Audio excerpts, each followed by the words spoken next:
The next question is, describe a time when you had to deliver difficult feedback to an employee or team member. How did you handle it and what was the outcome?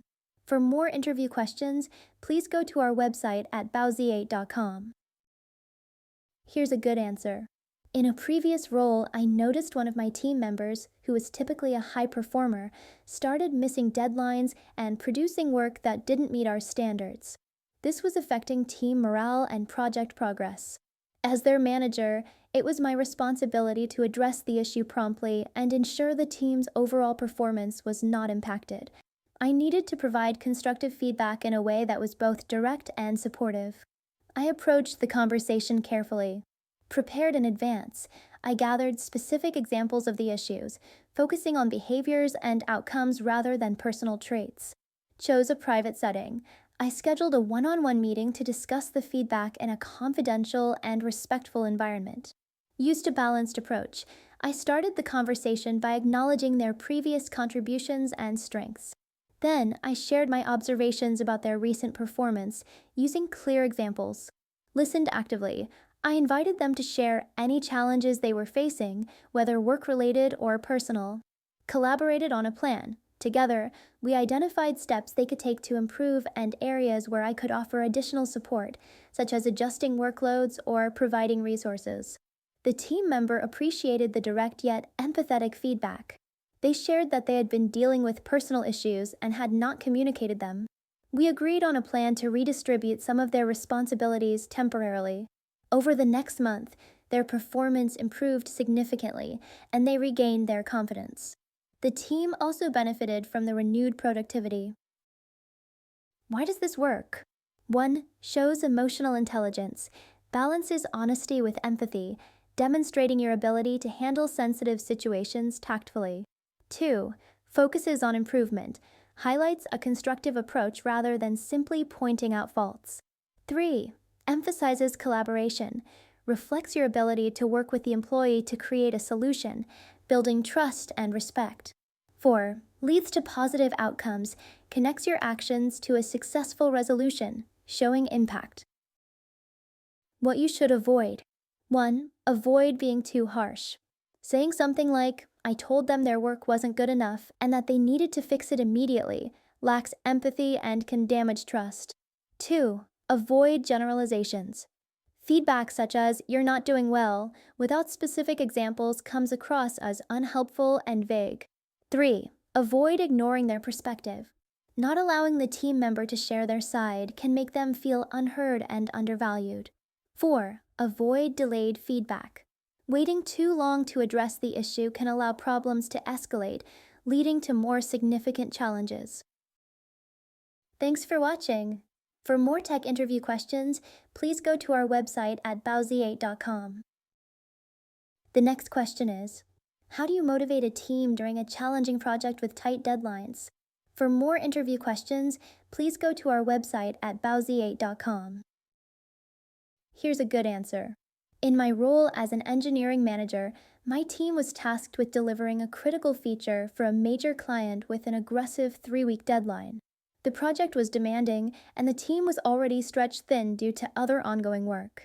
My responsibility was to ensure the team stayed motivated, avoided burnout, and delivered high-quality work within the deadline. I used a multi-pronged approach to keep the team engaged and productive. Transparent communication. I held a kickoff meeting to explain the project's importance, how it aligned with company goals, and what success would look like. This helped the team understand the impact of their work. Prioritization and focus.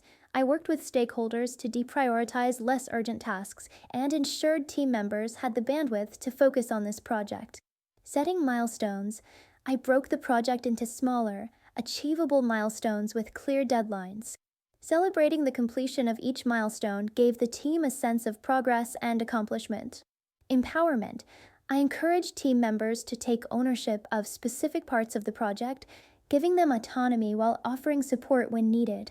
Morale boosters. To keep the energy up, I organized small morale-boosting activities like informal check-ins, recognition of hard work during team meetings, and surprise treats like coffee deliveries during crunch time.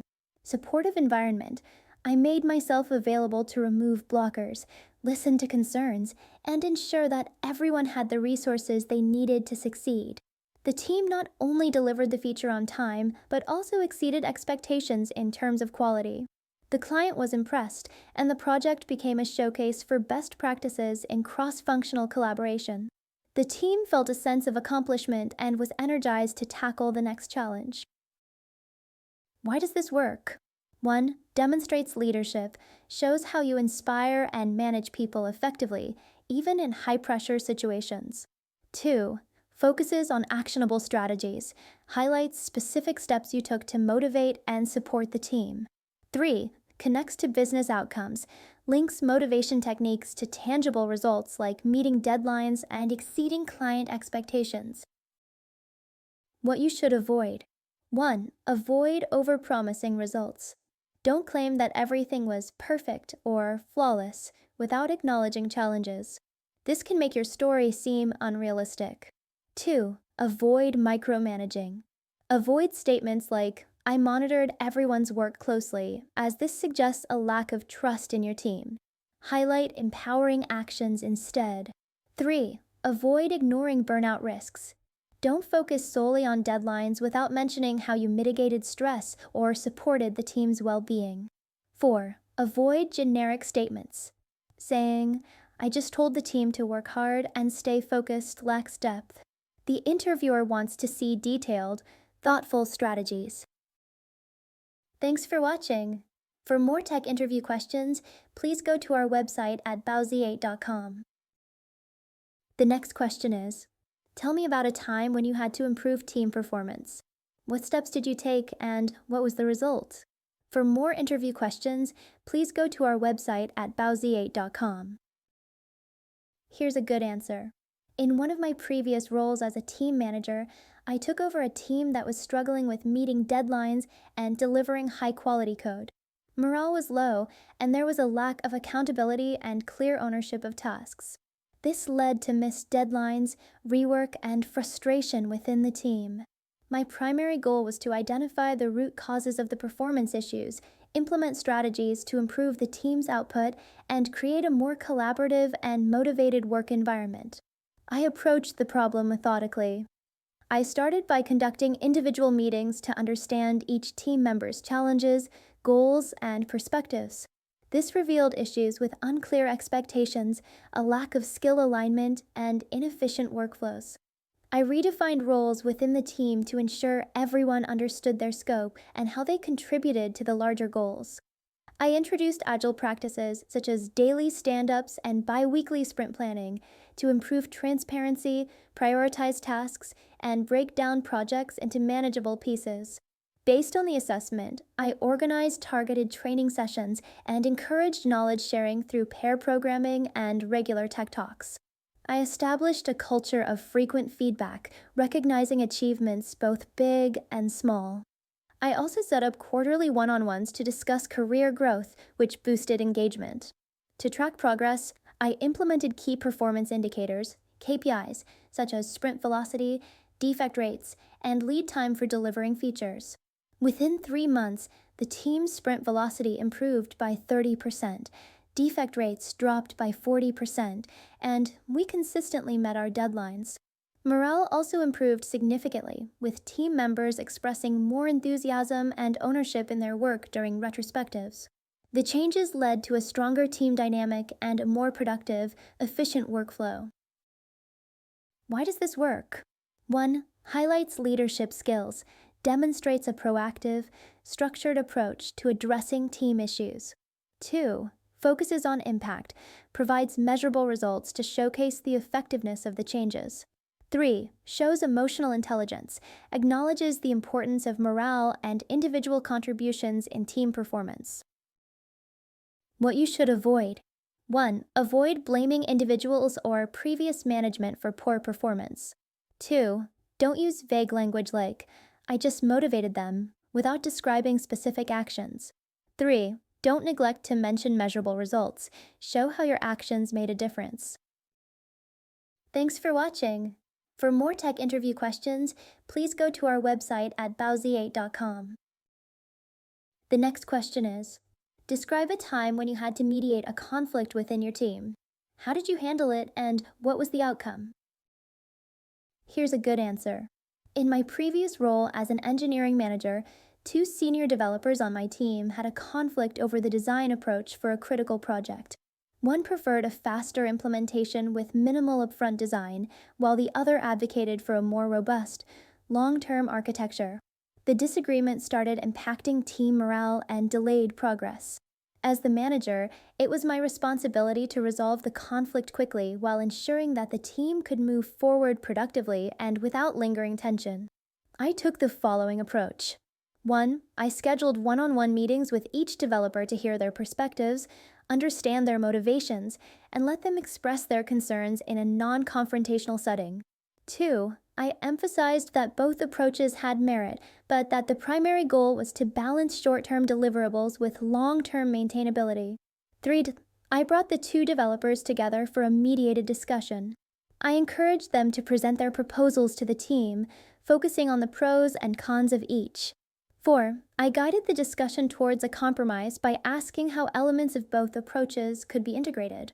For example, we decided to implement a scalable foundation for the system while deferring certain non-essential features to a later phase. 5. After the resolution, I reinforced the importance of collaboration during a team meeting, emphasizing shared goals over individual preferences.